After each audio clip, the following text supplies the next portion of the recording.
Misericordia de Dios, hoy empezamos un nuevo tema, un nuevo año de la clase de formación cristiana, el cual en este año vamos a ver, si el Señor nos lo permite, el tema general es la santidad. Es un tema que domina todas las escrituras, ¿verdad? De principio a fin, primeramente reconociendo la santidad de Dios y luego la santidad que Dios pide a sí mismo a su pueblo. Pero pues le pedimos que esta lección vamos a ponerlas en las manos del Señor, que sea Él el que nos dé la gracia, la sabiduría, para poder comprender, tener claridad en esta clase que va a ser introductoria, es una pequeña introducción de lo que vamos a ver a lo largo de este año. Entonces, ese es el propósito, que entendamos un poco lo que es la santidad y lo que vamos a estar viendo para entender un poco mejor a lo largo de este año. Bendito Padre Celestial, Señor, te alabamos, bendecimos tu nombre, te damos gracias porque eres bueno, porque eres fiel, porque nos permites empezar, Señor, este año en tu presencia, en tu casa. Reconocemos, Señor, que somos incapaces de hacer algo por nosotros mismos, sino siempre eres tú, es tu gracia, es tu Espíritu Santo, el que nos enseña, nos capacita, nos adiestra.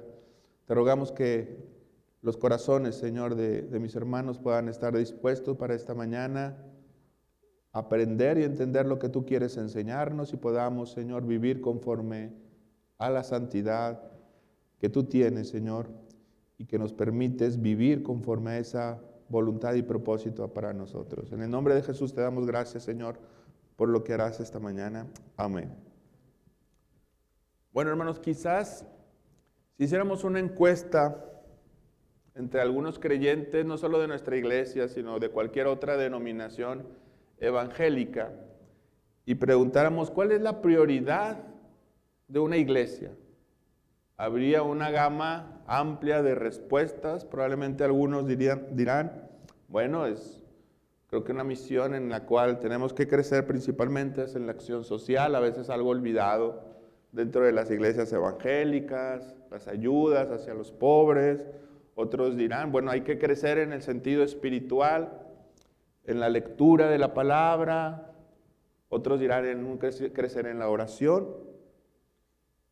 Pero cuando vemos lo que Jesús ora y que nos enseña en el Padre Nuestro, me gustaría que a lo largo de la clase tuviera su Biblia abierta para corroborar lo que decimos y al final de cuentas lo que aprendemos no es lo que el maestro dice, sino lo que la Escritura nos enseña, ¿verdad?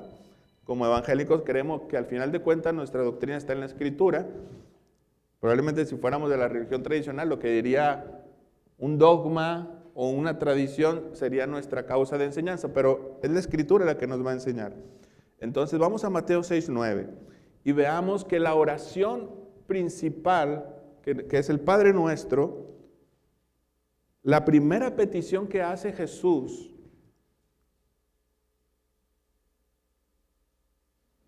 en su oración es, ya la sabemos, Padre Nuestro que estás en los cielos, y luego inmediatamente hace la petición, ¿qué es?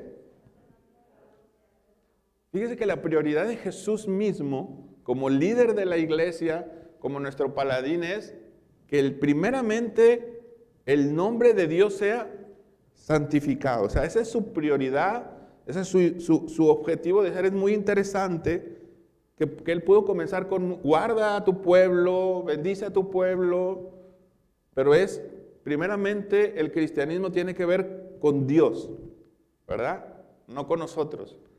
Primeramente se trata de que el nombre de Dios sea glorificado ante todo.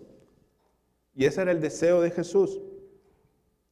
Si nosotros somos cristianos, tenemos que tener el deseo de que el nombre del Padre sea glorificado. Pero ahora, la pregunta, ¿qué es la santidad? Tanto en hebreo, que la palabra es kadosh, como en griego, que es hagios o hagios, con no tener la misma idea. En el Antiguo Testamento, cuando vemos santidad, es kadosh. En el Nuevo Testamento, cuando la vemos, es hagios, y denotan una idea de una separación. Santidad es separación.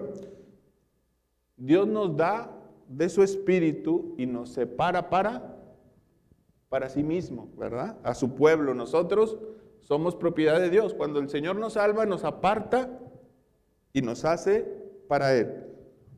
Pero a la vez luego nos da de su espíritu para seguir perseverando en esa separación de todo lo del mundo, ¿verdad? De la pecaminosidad de este mundo. Por eso, en un sentido, 1 Corintios 1:30, lo que voy a explicar es porque a veces creemos que solamente Dios ya nos separó, nos hizo santos, y nada de lo que nosotros hagamos tiene que ver ya con esa santidad. O sea, ya soy santo.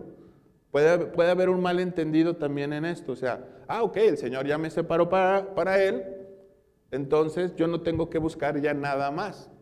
Y puede llevar esa idea a una pasividad cristiana. Y en muchos sectores de la iglesia pasa. Sí, pues yo ya soy de Dios, ya acepté a Jesucristo, Él me hace santo, me separa para Él, y ya como un conformismo o tirarse a un sofá cristiano, ¿verdad? Donde ya nada Dios espera de mí, porque ya todo lo hizo Él. O sea, puede tener ese malentendido. 1 Corintios 1:30. ¿Alguien podría leerlo, ponerse de pie y leerlo? Como quiera, Asa nos ayuda ahí con enfocar la cámara.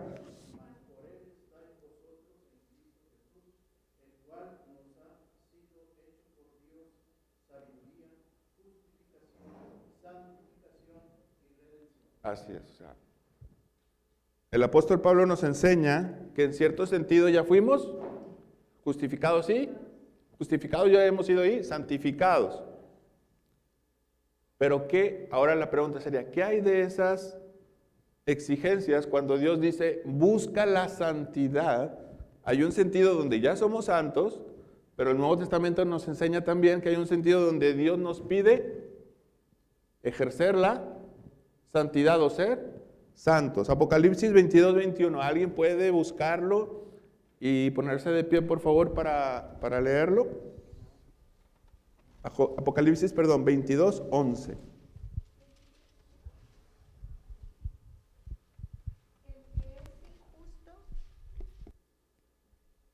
El que es injusto, sea injusto todavía, y el que es inmundo, sea inmundo todavía, y el que es justo, practique la justicia todavía, y el que es santo, santifíquese todavía. Gracias, hermana. Nos damos cuenta ahí que el Señor, que en cierto sentido, cuando venimos al Señor, para Él ya somos suyos, pero a la vez, en el transcurrir de la vida cristiana, el Señor nos pide que sigamos santificándonos todavía.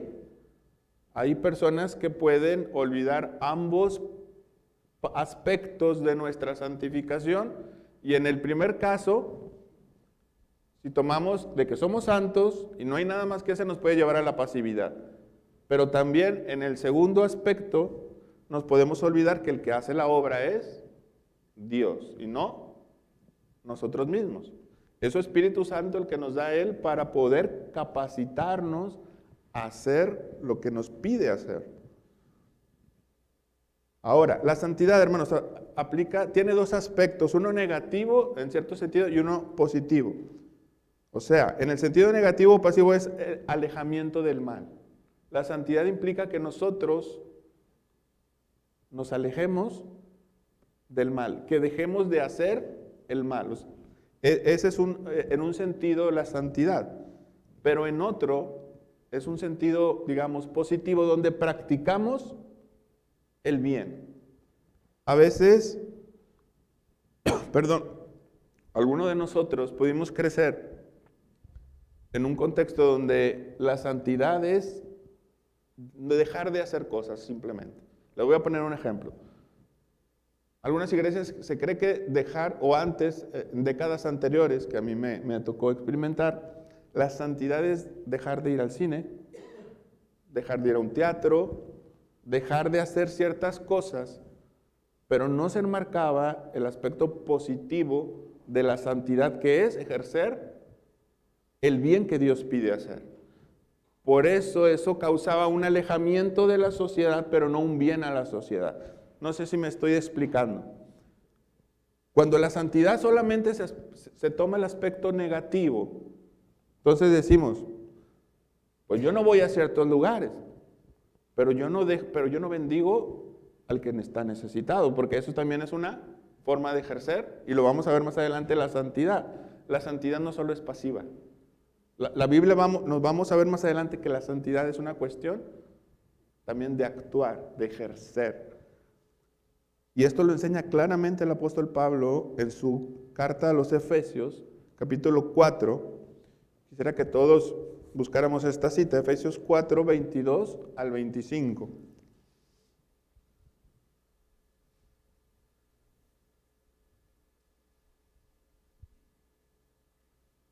¿Hay alguien que lo tenga para que lo pueda leer, por favor? Que nos ayude. En cuanto a la pasada manera de vivir, despojaos del viejo hombre que está viciado conforme a los deseos engañosos, y renovaos en el espíritu de vuestra mente, y vestíos del nuevo hombre, creado según Dios en la justicia y santidad de la verdad. De la verdad. El siguiente versículo, hermana, por favor, también.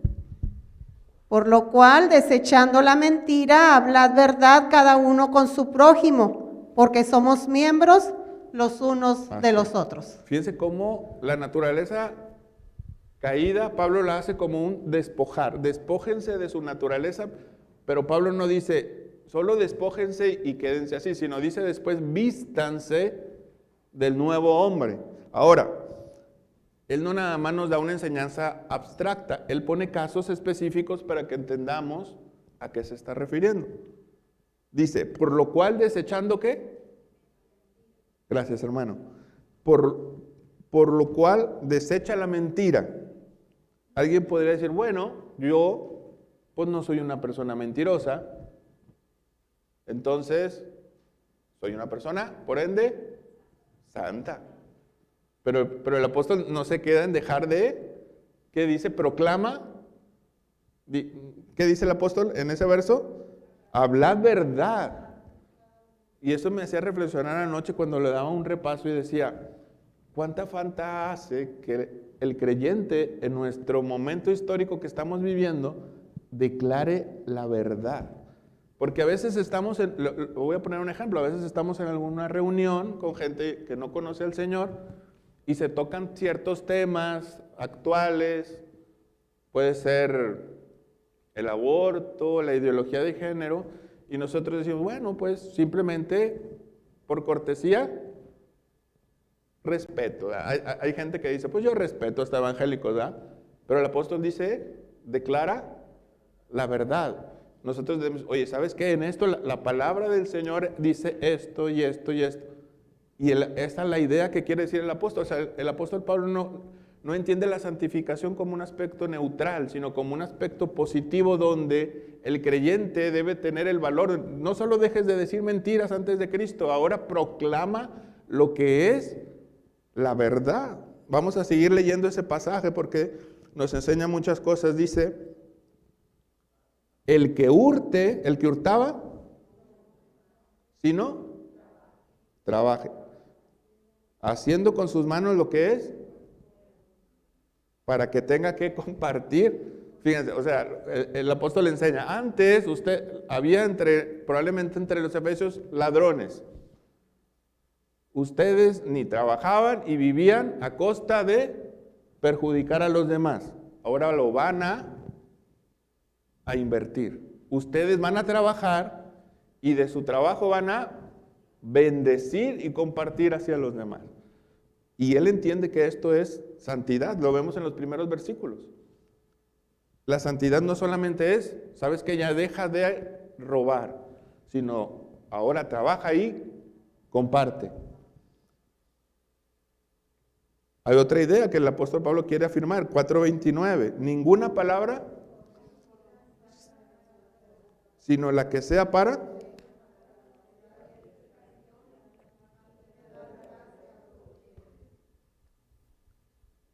Era muy frecuente que nuestro vocabulario era muy corrompido antes de venir al Señor. No sé cuántos de ustedes puedan testificar esto. En lo particular yo sí.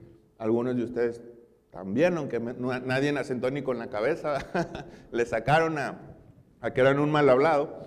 Pero en lo particular yo sí era una persona muy mal hablada. Entonces el apóstol Pablo dice, ninguna palabra corrompida salga de vuestra boca. Ahora no nos mandaba, alguien dice, bueno, pues ya hablo muy correctamente, ¿verdad? No, ahora dice, edifica con tu boca a los demás. Si antes maldecías, si antes insultabas, si antes denigrabas, ahora levanta al caído con tus palabras, da aliento al que no lo tiene. Nos manda, eso es santificación, hermanos. La santificación no es solamente un dejar de hacer algo. El apóstol lo entiende como un bendecir, como un actuar a los demás, a la iglesia y aún al inconverso. Al ver que nosotros somos compasivos y damos una palabra, hay personas que toda su vida se han denigrado, los han hecho menos. Y si un creyente le dices, oye, eres bueno en esto, tienes gracia para hacer esto. A veces las personas, yo he visto que hasta una lágrima derraman cuando, oye, pero siempre me han dicho que soy un inútil. Siempre me han dicho que yo no sirvo para nada y tú me estás diciendo que ves algo bueno en mí. Es lo que se refiere el apóstol Pablo, edifica con tus palabras. Eso también es santificación. No vamos a estudiar el pasaje de Pedro, pero lo puede, quien anota o puede subrayar, es 1 de Pedro 15, 22. El apóstol Pedro, que curiosamente es el círculo más cercano a nuestro Señor Jesucristo, entendía la santificación como un amor hacia los hermanos. Eso lo podemos ver en 15, 22. Lo voy a ver rápidamente. Dice 1 de Pedro 1, 15 al 22. Sino como aquel que os llamó es santo. Fíjense que el apóstol Pedro está citando el texto típico del Pentateuco que está en Levítico. O sea, un judío liga la ordenanza del Antiguo Testamento sobre la santidad, la ley que dice, vos sed santos porque yo soy santos, dice el Señor, y él lo interpreta, si lee al final en el versículo 21-22, porque dice, habiendo purificado vuestras almas por la obediencia a la verdad mediante el Espíritu, para un propósito, para el amor fraternal no fingido, dice, amaos unos a otros entrañablemente y de corazón puro. A veces creemos que la santidad solamente tiene que ver hacia Dios, pero en la santidad personal, el amor hacia mis hermanos, yo ejerzo la santidad. Alguien podría decir, ¿y por qué? ¿Verdad? ¿Por qué? Y el sábado lo estaba reflexionando un poco. Y la santidad de Dios, en sus atributos como su amor, su fidelidad, es perfecto. A veces nuestro amor tiene ciertas limitaciones. O sea, yo amo hasta cierto punto donde creo que la otra persona no va a abusar de mí, ¿verdad? Así nos pasa. O sea, yo amo hasta cierta manera, somos personas caídas que digo, bueno, sí, pero no te puedo demostrar completamente porque vas a abusar de mí. Pero Dios no tiene esa inseguridad. La santidad de Dios, Dios ama, y como ama perfectamente, no tiene nada a qué temer y se entrega completamente. Esa es la santidad de Dios. Entonces, a veces los atributos de Dios son perfectos a diferencia de nosotros. O sea, por eso un teólogo como reformado, no sé si alguno ha escuchado a Louis Berkhoff, él dice, en cierta manera no me gusta llamarle atributos a las características de Dios, porque los atributos son para nosotros, dice Berkhoff. En Dios son perfecciones. Dios es perfecto en amor, Dios es perfecto en misericordia. Lo que se le atribuye, de hecho la palabra los atributos, se le atribuye a algo que es el patrón. No sé si me explico. Por decir, yo cuando le atribuyo a algo, es que tomo como referencia algo superior y se lo atribuyo a otra persona. En Dios son perfecciones, dice Berkhoff. En nosotros son, de cierta manera, atributos, pero Dios es el patrón, es el perfecto bien, el perfecto amor, la perfecta misericordia. Entonces, la santidad implica ausencia de egoísmo. Dios ama sin reservas porque no tiene ningún complejo como nosotros, ningún temor. Y nos hace amar también de esta manera a nuestro prójimo. La santidad, hermanos de Dios, tiene implicaciones también para su pueblo. Desde los comienzos de la revelación, la santidad influyó éticamente para Israel. Ahora, ¿por qué Israel éticamente, en cierto sentido, era? Porque también se rebelaba, ¿verdad? Tenía una ética superior, digamos, a la de los cananeos o a otro pueblo que estuviera cercano. ¿Qué guiaba la ética, vamos a suponer, de los filisteos? Probablemente era la misma ética de hoy, de la gente sin Dios. La convivencia, simplemente el bien con... Bueno, yo te voy a hacer un bien, pero tú limítate a no transgredir, ¿verdad? Mis propiedades, mi esto, etcétera. O sea, librar la convivencia, que hacerla... ¿Cuál sería la palabra? Funcional, ¿verdad? Puede ser la palabra, hacer una convivencia funcional. Pero la ética del pueblo de Israel se basaba en la santidad de su Dios. Si Israel decidía, un israelita, no robar, es porque Dios pertenecían a un Dios santo, que le decía, sed santos porque yo soy santo. Y los demás probablemente pueblos lo hacían simplemente porque los dictaba la costumbre, etcétera. Si usted ve los dioses Moloch, Baal, los dioses de los pueblos cercanos no eran dioses con una ética muy elevada. Al contrario, muchos de los sacrificios que se hacían eran en festividades sexuales, en orgías, en cosas así. Pero el pueblo de Dios era un pueblo que reflejaba el carácter de Él, ¿verdad? Que es la santidad. Ahora, hermanos, hoy en el siglo XXI, donde reina el relativismo, donde pareciera que la santidad hoy, si usted habla de santidad, ¿a qué les suena? No sé, déme una lluvia de ideas. ¿A qué cree que el mundo? Nosotros estamos acostumbrados a la palabra santidad. Pero al mundo, ¿a qué cree que le suene la palabra santidad? Aburrimiento, eso es una realidad. ¿Qué más? Prohibición, mojigatería, en algunos casos, ¿verdad? Sí.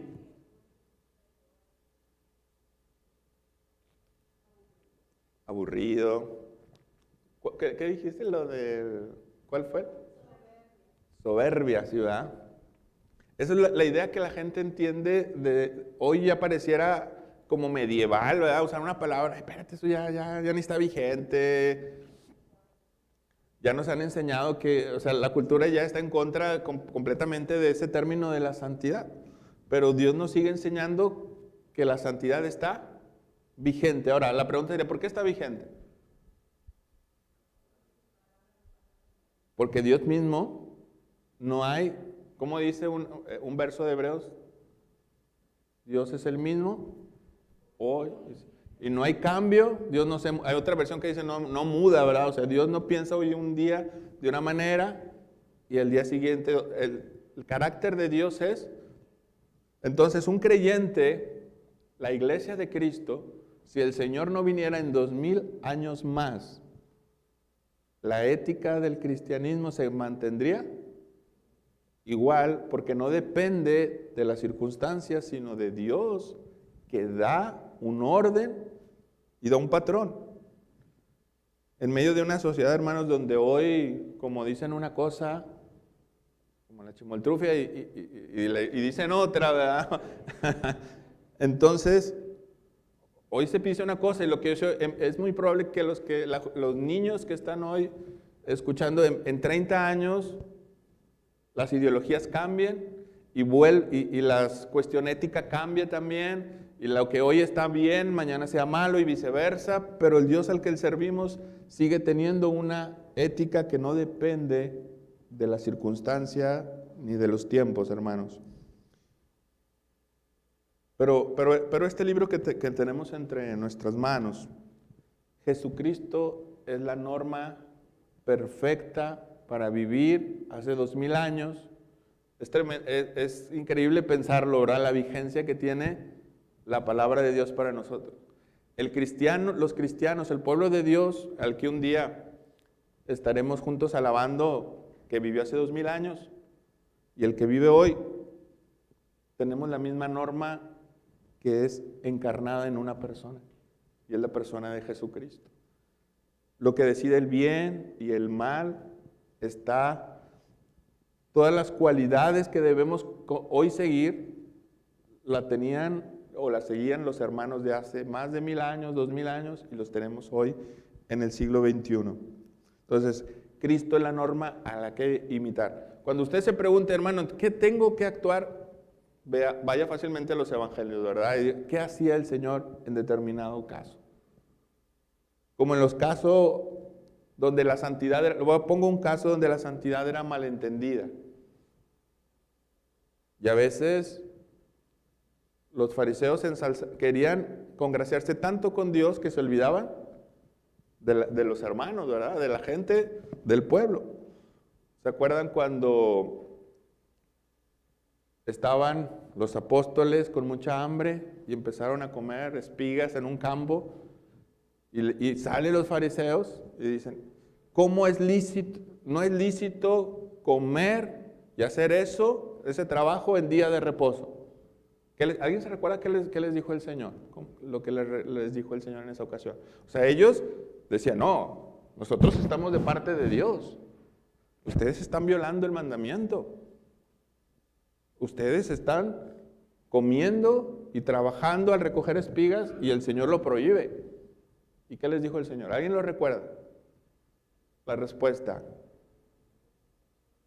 el día de reposo es a causa del hombre y no el hombre a causa del día de reposo. Y no se acuerdan cuando David, y luego les pone un ejemplo, ¿verdad? Ustedes son muy judíos, bueno, ¿no se acuerdan cuando David tomó de los panes de la proposición?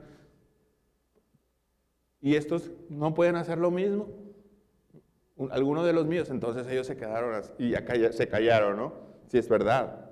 Dios estableció el día de reposo también a causa del hombre. Entonces decía, ¿y quién de vosotros hipócritas? Ahí decía el Señor, cuando alguno de sus animales cae, no los va a sacar de un pozo en día de reposo. ¿Cuánto más a estos hijos de Abraham que tienen hambre? ¿Verdad? O sea, entonces la santidad, a lo que voy es, sobre la idea principal, la santidad es un aspecto que nos lleva hacia Dios, pero también hacia amar a los hermanos. Y el apóstol Pablo ahí lo vimos claramente en el libro, en la carta a los Efesios. Por último, hermanos, la santidad requiere diligencia. No es algo que solamente a veces contemplativo. Vemos esas películas donde tal vez un budista, los han visto en los monasterios, están apartados de todo el mundo y pareciera que huele ya a santidad, ¿no? En el ambiente, en la película, porque pues están en quietud, en tranquilidad, pero la santidad también requiere diligencia. Segunda de Timoteo 2:1.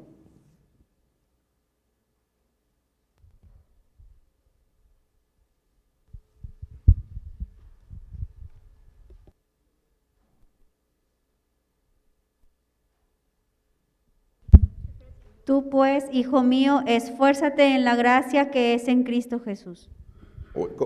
¿Cómo está eso? ¿Cómo que esfuérzate en la gracia?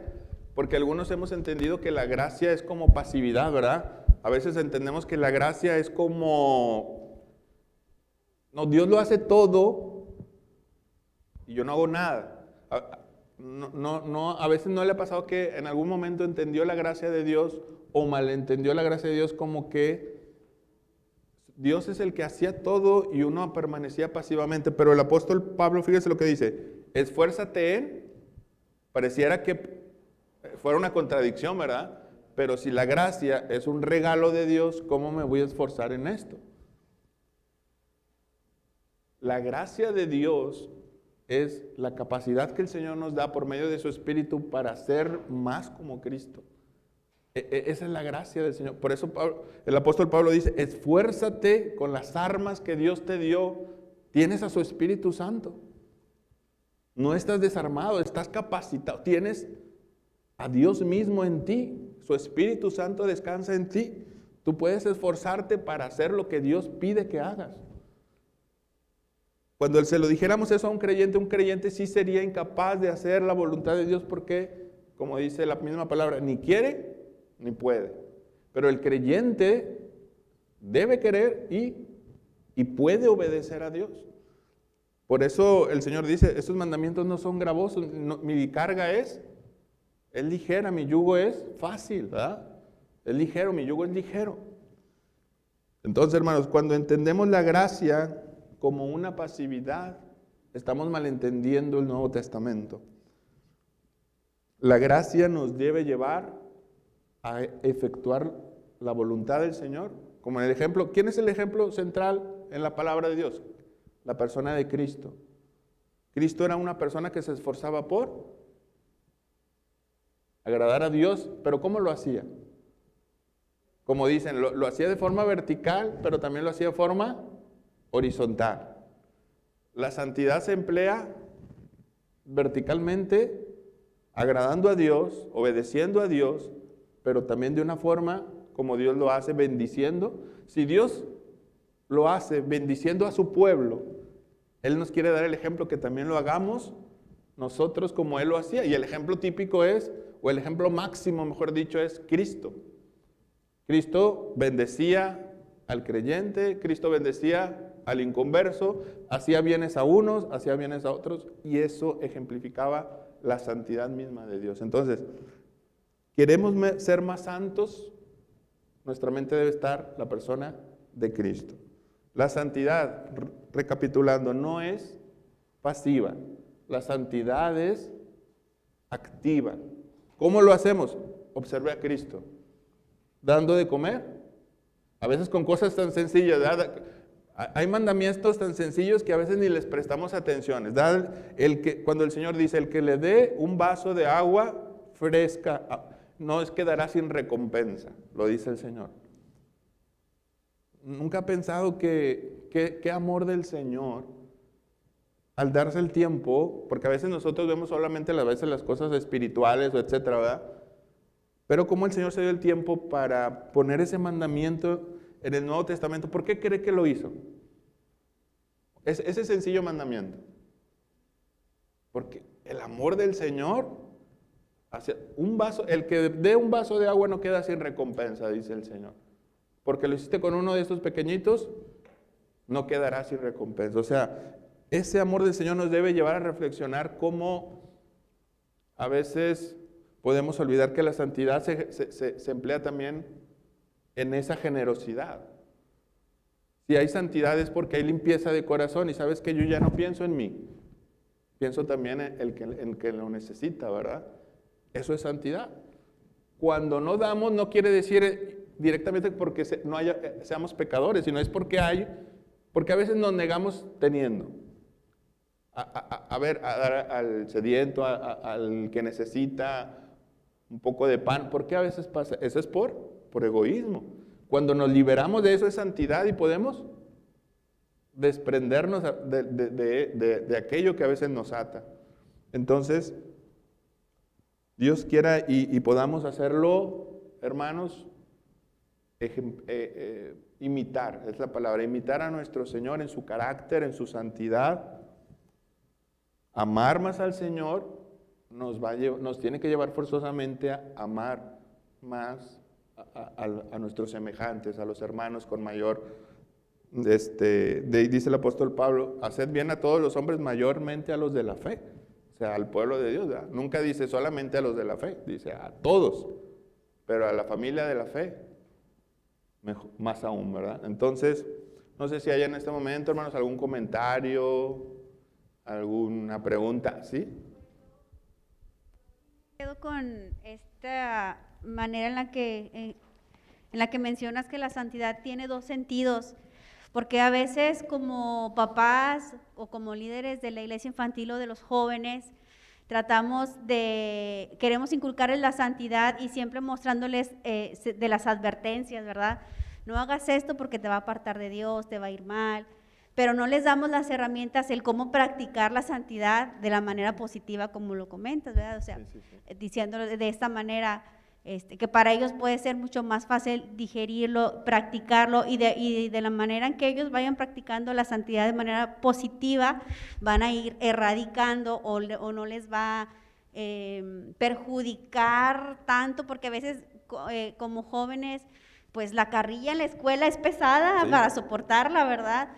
Para ellos que van comenzando su vida y que van tratando de equilibrar sus emociones y todo, pero decirles que practicando la santidad de manera positiva, eso te va a ayudar a que en tu corazón no estés deseando el hacer cosas que te aparten de la santidad de Dios, ¿verdad? Así es, muy bien, es verdad, o sea, por si suena medio metafísico, pues mejor en vez de positivo, si quieres usted póngale práctica, ¿no? Porque para no ser malentendido, o sea, la santidad de una forma práctica, porque ambas cosas tenemos que hablarlo, lo enseña la palabra. Por eso en el Antiguo Testamento, ¿verdad? En el Pentateuco nos enseña no harás esto, no tendrás dioses ajenos, no robarás, no adulterarás.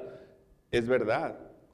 Pero también cuando aquellos que han leído todo el Pentateuco, los primeros 5 libros de la Biblia, se darán cuenta que también el Señor dice, y a los hijos de tu pueblo y al extranjero tendrás misericordia.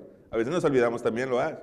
Y al que viniere, le darás. Y al que te pida, o sea, y cuando veas al necesitado, etcétera. Hay instrucciones también ahí, o sea, el Antiguo Testamento tiene ese balance. Claro que hay prohibiciones y no son negociables. Tenemos que ser enfáticos en lo que Dios dice que está mal y predicarlo. Pero también tenemos que enseñar positivamente que la santidad es práctica y se ejerce también desde el hacer, desde el dar, desde entregarse, ¿verdad? Entonces, ambas cosas impregnan la palabra de Dios. Entonces, la cuestión sería ser equilibrado en ambas cosas, porque de una manera, si nos vamos por un lado, también esto es muy dado en las iglesias posmodernas, ¿verdad? Donde la liberalidad, ya me estoy metiendo y ando en el tiempo, ¿verdad? Pero si yo soy muy generoso, etcétera, como que tú no tienes derecho a juzgarme lo que yo haga, mi ética, mi moral, no, tú no eres nadie, pero si yo hago de determinada manera, entonces eso como que me da una categoría de cristiano, tampoco. Tenemos que ser como una iglesia, como somos nosotros, una iglesia histórica, tenemos que plantear ambas cuestiones, ¿verdad? Porque ahora, aún evangélicos en iglesias modernas, las que están surgiendo ahora emergentemente, pareciera que todo es cool, ¿verdad? Y todo es buena onda, y todo es y todo lo que haces, a veces sí, se empeñan en obras de misericordia, pero la ética y todo lo demás, lo que conlleva la conducta, eso no se toca, es como un tabú, ¿verdad? Cada quien tiene libre de seguir su vida, pero la Biblia nos enseña ambos aspectos. Entonces tenemos que ser cuidadosos. Muchas gracias, Ellen, por eso. No sé si hay otro comentario, hermanos, sobre esta clase. Pregunta, entonces vamos a poner en manos del Señor, pues, perdón, sí, pastor. Nada más quería, comentar lo importante, ¿verdad?, de tomar esto también, que la santidad, y como ya se platicó y ya se dijo, no solamente es una enseñanza moral, ¿verdad?, sino que recuerdo haber visto una película, no me acuerdo el título ahorita, pero es bueno decirle al niño no robes, pero hay que completar eso. ¿Quién dice eso, verdad? El no hacer, el no robar, porque hay gente que dice, pues hay que enseñarle a la gente que no robe, pero ¿quién lo dice? Y nuestro hermano ya lo explicó, ¿verdad? La palabra de Dios o Dios mismo nos dice, ¿verdad?, que no robarás. Entonces, y es muy importante tener en cuenta eso, que como mencionó nuestro hermano, al principio que la santidad empieza con Dios, porque Dios es santo, ¿verdad? No podríamos hablar de santidad sin tomar en cuenta a Dios, porque no es de nosotros la santidad, ¿verdad? Entonces, para mí es algo muy, algo extraordinario para mí ver esto de la santidad, porque a través de estos años que Dios me ha permitido trabajar como pastor, puedo ver varias cosas, ¿verdad? Desde el punto de que si fuera solo con mi capacidad, no podría yo practicar la santidad. Pero como Dios está conmigo, veo cómo me facilita el vivir, como se ha dicho ahorita, ver la santidad, el obrar en la santidad, pero solamente cuando empieza en Dios, ¿verdad? Por eso, pues ojalá, hermanos, Dios permita que sigamos viviendo y deseando la santidad, hermanos, porque es algo que también debemos de tener en el corazón para poder practicarlo. Bueno, hermanos, si no hay alguien más, vamos a despedirnos y agradecer al Señor, ¿verdad?, que ha estado con nosotros en esta clase. Bendito Padre, Señor, te alabamos, bendecimos tu nombre porque nos has permitido estudiar tu palabra, Señor. Gracias, te ruego que sea tu Espíritu el que siga aplicándonos, Señor, esta palabra, esta enseñanza para ser de bendición donde tú nos permitas estar, Señor, sea nuestra familia, nuestro trabajo, nuestro vecindario, que podamos ser luz, Señor, en este sentido que hemos aprendido, Señor, negándonos a practicar el mal, pero también, Señor, a ejecutar el bien que tú nos mandas y que nos has enseñado perfectamente en la obra y en la vida de tu Hijo Jesús. Te ruego que nos lleves con bien y que sea tu presencia, Señor, la que esté con tu pueblo, con mis hermanos, nos guardes y nos permitas otra vez volver a estar aquí para honrar y glorificar tu nombre. Te lo pedimos en el bendito nombre de tu Hijo Jesús. Amén.